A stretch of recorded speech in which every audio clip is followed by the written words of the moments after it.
D'affaires en révélation, de révélation en scandale, il n'y a pas un jour sans que le secret de l'instruction ne soit bafoué. Et si on arrêtait d'être hypocrite, si on en finissait une fois pour toutes avec ce secret? C'est la question qui fâche de 7h15 sur Europe 1. Et on en parle avec vous, Jean-Yves Liénard, bonjour. Bonjour. Vous êtes avocat pénaliste. Ce secret de l'instruction sur le papier, c'est quoi exactement? Ça protège quoi? Alors, le secret de l'instruction, c'est très important sur le papier parce que ça protège la présomption d'innocence. La présomption d'innocence qui est une présomption universelle puisque reconnue par l'article 11 de la Déclaration universelle des droits de l'homme. Pourquoi faut-il protéger cette présomption d'innocence?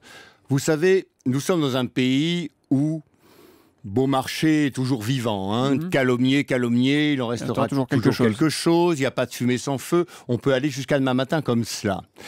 Où un malheureux peut se trouver dans un tourbillon, alors que parfaitement innocent, il ne pourra s'en dégager que des mois ou des années plus tard et ça n'intéressera plus personne. Alors pour protéger cette présomption d'innocence, eh bien il y a le secret de l'instruction. Donc on n'est pas censé parler de tout ça. Par exemple, on n'aurait pas dû parler du suspect de Chevaligne il y a quelques jours, celui qui a été ce policier municipal qu'on a accusé, qui était presque le tueur et d'un coup, hop, on s'est dit qu'il n'a plus rien à faire, mais lui dit sa vie est ruinée.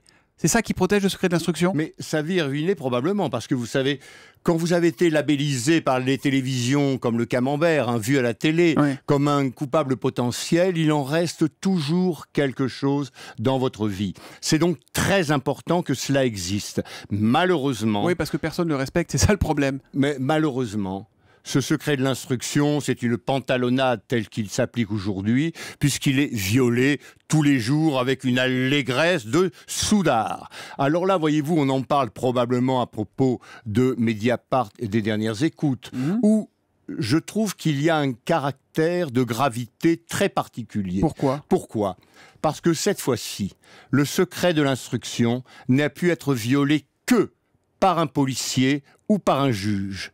Puisqu'à l'heure où on se parle... En général, c'est plutôt les avocats qui le violent, qui donnent les infos aux journalistes. On se parle franchement. Bon, on parle franchement, les avocats peuvent le faire comme les autres. Mais vous savez, je vais vous dire, les avocats ont moins tendance à le faire, non pas par vertu, mais parce que quand nous arrivons dans le dossier, nous y arrivons généralement tard et le secret a déjà été violé. Donc là, c'est soit un policier, soit un juge. C'est soit un policier, soit un juge. Et c'est très grave parce que quelle est la motivation qui a pu agiter ce policier ou ce juge? Soit c'est une malveillance, bon, ça se soigne. Soit c'est une malveillance gratuite. Soit c'est encore une vénalité, ce que je ne crois pas. Soit c'est une malveillance qui est parfaitement utilitaire. Et dans ce cas-là, on peut quand même se poser véritablement la question, à quelques jours d'élection, on y soit qui mal y pense. Alors évidemment, mais pardon Maître Liénard, mais un coup c'est un juge, un coup c'est un policier, un coup c'est un avocat. Les politiques en fait, parce que qui a accès au dossier de l'instruction? Toutes les personnes qui sont mises en cause dans un dossier, on est d'accord? Non. Oui, bien sûr. Tous les mises en examen. Tous les professionnels qui sont assujettis soit au secret de l'instruction, soit au secret professionnel. Ça veut dire que les fuites, elles peuvent venir de très nombreuses personnes dans chaque affaire. Bien entendu. Et qu'elles finissent toujours par arriver. Donc pourquoi ne pas le supprimer? Pourquoi ne pas dire on met tout sur la table? Alors écoutez, c'était les conclusions du rapport Léger qui avait été initié sous la présidence de Sarkozy. Et qui avait Sarkozy, qui en 2009, lors de la rentrée solennelle de la Cour de cassation, parle d'une fable à laquelle plus personne ne croit. Voilà comment il qualifie le secret de l'instruction. Mais bien entendu, on peut dire ça comme ça, il a entièrement raison. Sarkozy, personne n'y croit plus, parce que très simplement, tous les jours, on sait tout.